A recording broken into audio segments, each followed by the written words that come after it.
Welcome to the Deep Dive. Today, we're looking at a career that, in a way, really defines modern child stardom. Daniel Curtis Lee. For millions, you hear the name and you instantly see Simon Cooke, Nelson Cook from Ned's Declassified School Survival Guide. Oh, absolutely. But what our sources give us is this really fascinating dual narrative. We're not just tracking his professional life, his move from actor to director. Right. We're also seeing the really difficult, heartbreaking flip side of that early fame, which all came to a head recently with a former co-star. Exactly. The source material, it's like a window into the hustle you need to survive after that childhood spotlight fades. And then it just slams that window shut with the harsh reality of, addiction and the drug crisis we're seeing everywhere. So today we're going to synthesize Lee's evolution, the very personal story of his reunion with Tyler Chase. Who played Martin Corley on the show? Yeah, and then we're going to put all of this into a bigger context using this surprisingly raw piece of art we found.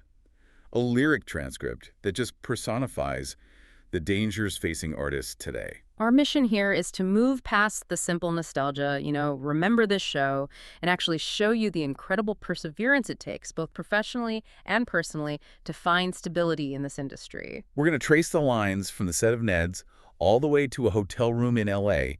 where one friend was helping another find shelter from the street. So let's start at the beginning, the origin story, because it really highlights how much of this is just luck and timing. Totally. Daniel Curtis Lee was born in Jackson, Mississippi, September 7th, 1991. And our sources say he didn't really have this grand plan to be an actor. No, not at all. He just tagged along with his older brother, Nathaniel Lee Jr., to auditions. It was basically just persistence and being in the right place that got him noticed by Nickelodeon.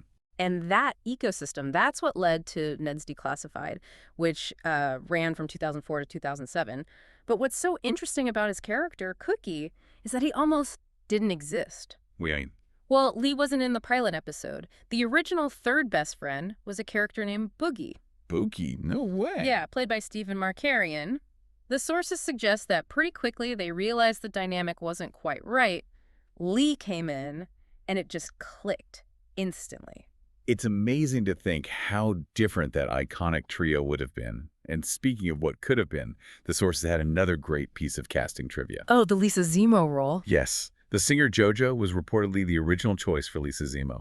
It just shows you how fast these things come together and how one little change can define a whole show. But what made Cookie work so well was Lee's interpretation of him. He had this great quote about it. Yeah. He described Cookie as a very nerdy character, but he doesn't know he's nerdy. He thinks he's probably one of the coolest kids.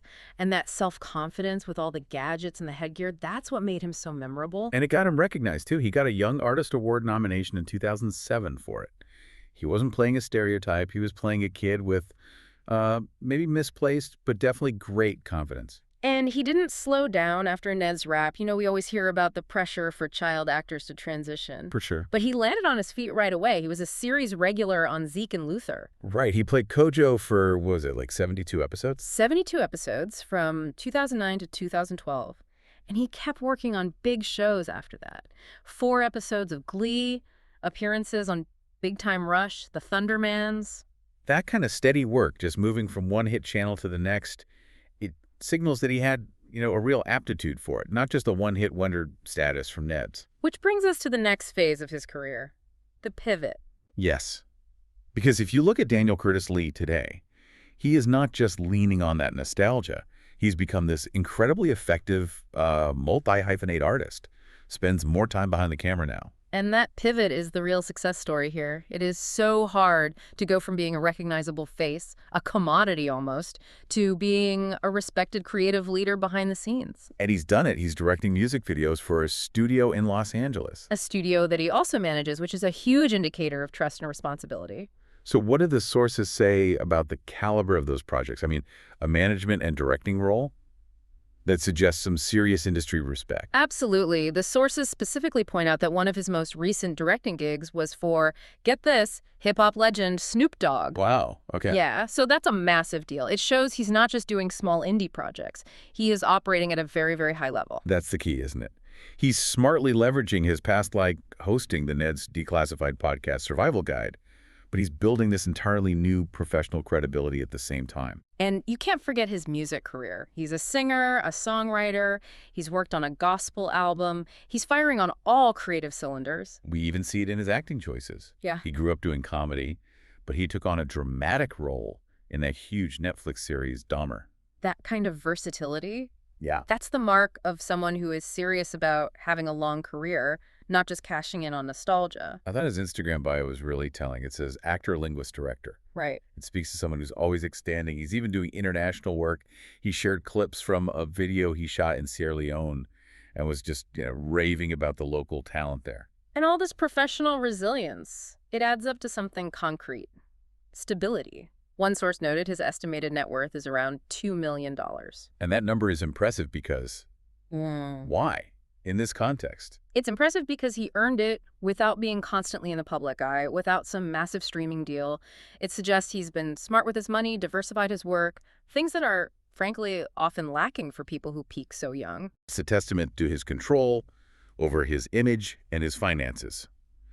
But speaking of control, there was a big push to bring Neds back, wasn't there? For an adult reboot. Yes, and this is where you see this point of tension in the source material. His co-star, Devin Werkheiser, and the series creator Scott Fellows, they put together what everyone called a great pitch for an adult version of the show. So what happened? Nickelodeon owns the rights, right? They do, and they were just passive. Werkheiser said the network's response was basically a non-committal, great pitch, not right now. And that was it. Well, the creators even offered to buy the rights from them so they could shop it to a streamer where it would probably be a huge hit. And the network refused to sell. They chose to just keep the IP locked away, which effectively killed the reboot. it really highlights the struggle of a former child star trying to reclaim their own legacy. But this stability we've been talking about with Lee, it provides such a sharp and honestly heartbreaking contrast to the recent news about Tyler Chase. This is where the story takes a turn. Because the reality for some actors after the fame disappears can be just devastating. Tyler Chase, who played Martin Queerly, he recently got a lot of public attention after a video from September resurfaced showing him homeless on the streets in Riverside, California. The difference between Lee's carefully managed career and Chase's current situation is, it's just shocking. Chase is 36, Lee is 34. They're basically the same age. And what was Lee's response when he found out? He acted immediately. With so much compassion, he tracked Chase down in L.A. and shared this incredibly emotional reunion video. It really didn't feel like a publicity stunt. It felt like a friend intervening in a crisis. The sources said he got Chase a hot meal, pizza, and put him up in a hotel to get him safe from the rain for the holiday.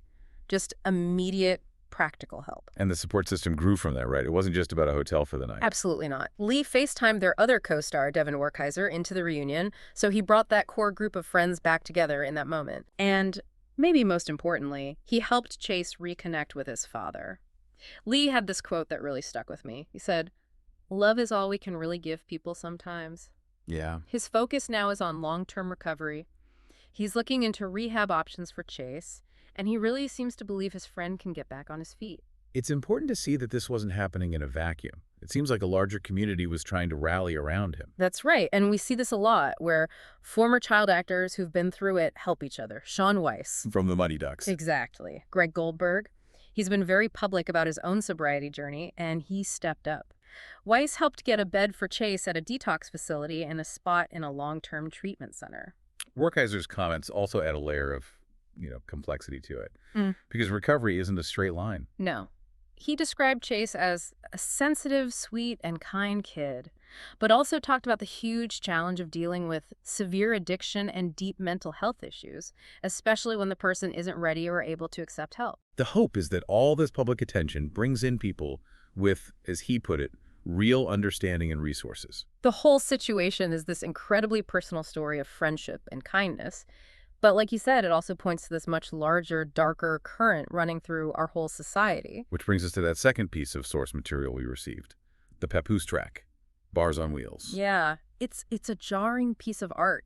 It's a hip-hop track that ends with this long, unsettling monologue. And what's so powerful artistically is that it's spoken from the perspective of fentanyl itself. Wow. So the drug is the narrator. The drug is the narrator. It's a personification of this lethal public health crisis. It makes the threat feel so immediate and malicious. Instead of some dry warning, you get this character boasting about its own power. What does it say? It starts right away with its potency, claiming to be 100 times stronger than morphine. And it talks about its origins, how it was available in places like Walgreens before lawsuits and regulations. It grounds the threat in something that was once legitimate. And the monologue connects the drug directly to the kinds of tragedies we're seeing in the arts community. Exactly. The drug, the character, it literally brags about its involvement in the deaths of these huge cultural figures. Yeah. Prince, Mac Miller, Michael K. Williams, Coolio. Oh, wow. It suggests Prince thought he was taking regular painkillers, that Mac Miller thought he was getting Percocets. By naming those artists, it underscores that nobody, no matter how famous or rich, is safe from this. So what's the most urgent warning in the lyrics for, the average person listening? It's about contamination. The monologue explicitly warns that marijuana is being laced all over the place, New York to California. It warns that dealers are mixing fentanyl with trash to make their products stronger, creating these deadly cocktails. It's a street-level alarm bell. So if we connect all these threads, we have Daniel Curtis Lee, who navigated child fame and successfully pivoted into a career as a director, working with people like Snoop Dogg. Then you have his former co-star, Tyler Chase, facing the absolute extreme fallout of industry pressure and this national addiction crisis. And then you have the Papoose lyrics, which serve as this cultural backdrop that explains in the starkest terms why this crisis is so urgent and so deadly. The sources show you the two extremes. Lee represents the perseverance needed for professional success, Yeah. He earned that $2 million net worth through constant hard work and evolution. Right. But maybe more importantly, he embodies the perseverance needed for human connection. He used his stability to give immediate, real support to a friend who is fighting for his life. The whole story is a testament to the fact that fame might open doors, but it doesn't protect you from human struggle. We've seen the dedication it takes to become a star and the incredible support it takes just to survive the aftermath. So here's a final thought for you to consider. We noted that Daniel Curtis Lee's net worth is impressive, especially given his relative privacy these days. Considering that the intense spotlight is often what triggers these struggles with addiction and mental health, how does the demand for celebrity visibility, or the sudden lack of it, actually shape an artist's long-term well-being? Does successfully disappearing a little from the public eye, controlling that flow of information, does that maybe save more people than it harms? We'll leave that with you.